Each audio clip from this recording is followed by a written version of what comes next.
So much for joining us. Our top story tonight, two sisters are headed to prison after pleading guilty today in the killing of a 17-year-old girl at a Columbus Park last year. Markayla Marshall was shot to death at Primus King Park off Staunton Drive last March.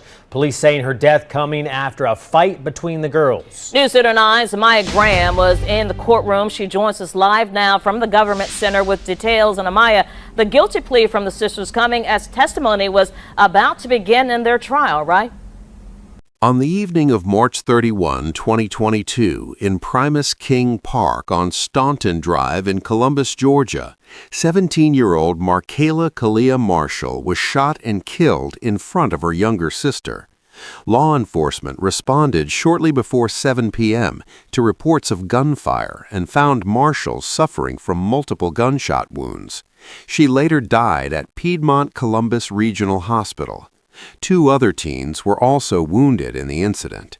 Soon after, police identified Siona Shakaria Turpin, then 16, as the shooter, and her sister Eureka Denise Turpin, 19, as an accomplice. Both were charged with murder and aggravated assault.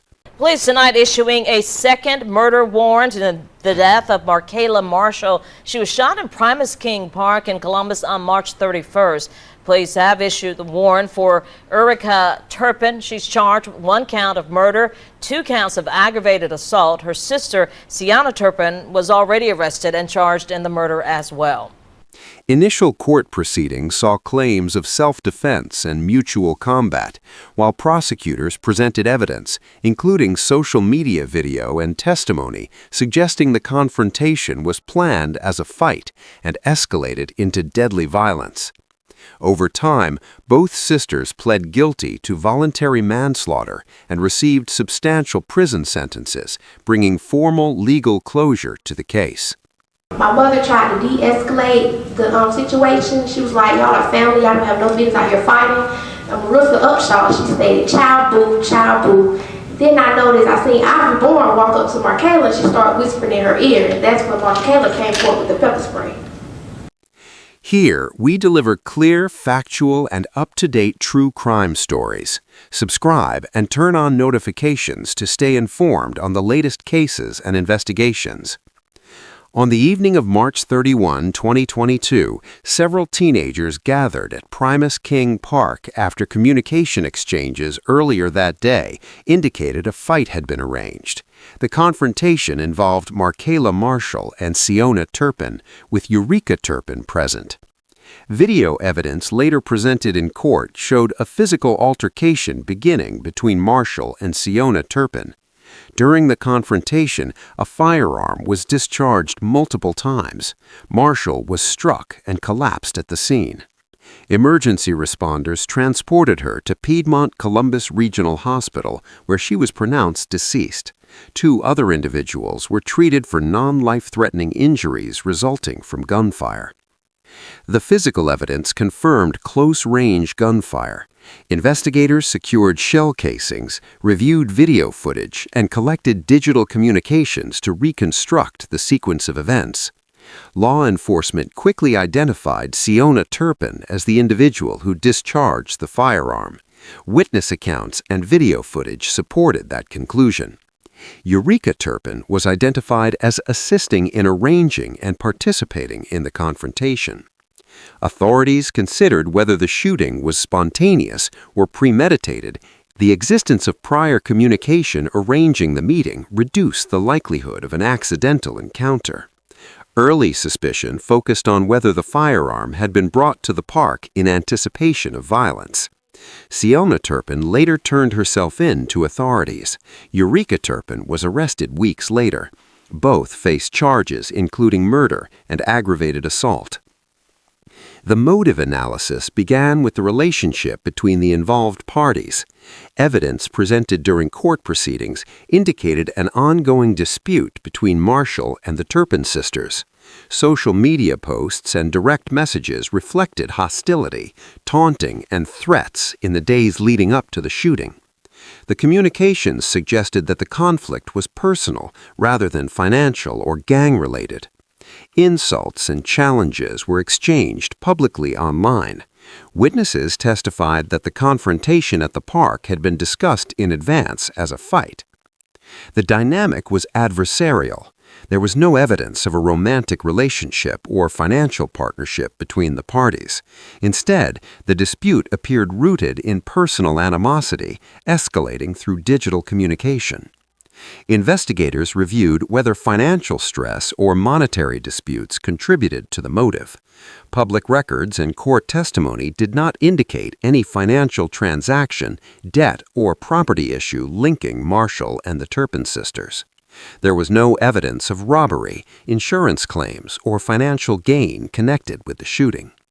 The absence of financial incentive narrowed the motive assessment to interpersonal conflict rather than economic pressure.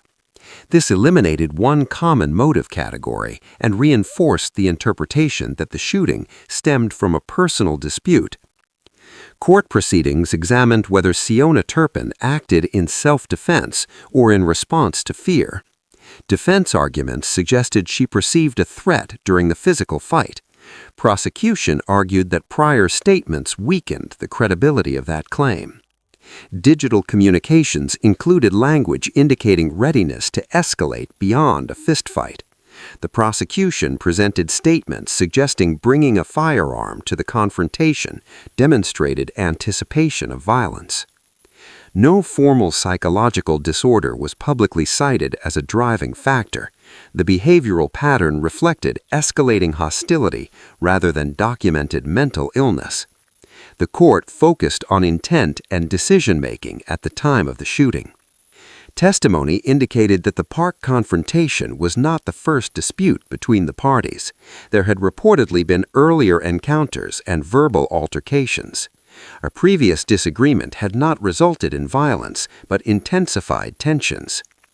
The rescheduling of a confrontation from another location to Primus King Park demonstrated planning. This detail became significant in evaluating whether the shooting resulted from sudden fear or an anticipated conflict. The prior hostility established a pattern: verbal dispute, public challenge to fight, agreement on location and time, attendance by multiple individuals, physical altercation, introduction of a firearm, fatal gunfire. This pattern demonstrated that the confrontation was not random. The introduction of a firearm into a planned fistfight represented the decisive escalation point. Prosecutors argued that statements made prior to the meeting suggested awareness that lethal force might be used. The defense maintained that the firearm was used only after feeling physically threatened. The turning point in the investigation was the recovery and presentation of social media video and message evidence. Digital communications explicitly referenced fighting and threats. This evidence countered claims that the shooting was purely defensive. A judge denied immunity under self-defense statutes after reviewing video footage and testimony. The court determined that sufficient evidence existed to proceed to trial. The digital record clarified motive interpretation.